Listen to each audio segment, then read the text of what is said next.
How to get the App Store back on your iPhone if it's missing. First, swipe down on your iPhone's home screen to open Search. Type App Store in the search box. If the App Store appears in the results, press and hold the app icon and drag it to home screen. If you can't find the App Store, open the Settings app and tap Screen Time. Now, tap Content and Privacy Restrictions. Tap iTunes and App Store Purchases. Look for Installing Apps and make sure it's set to Allow. Also, go back and check Allowed Apps and Features and make sure the App Store is enabled if that option is available on your iPhone. Now return to the home screen.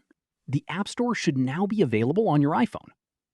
And that's how you can get the App Store back if it's missing from your iPhone.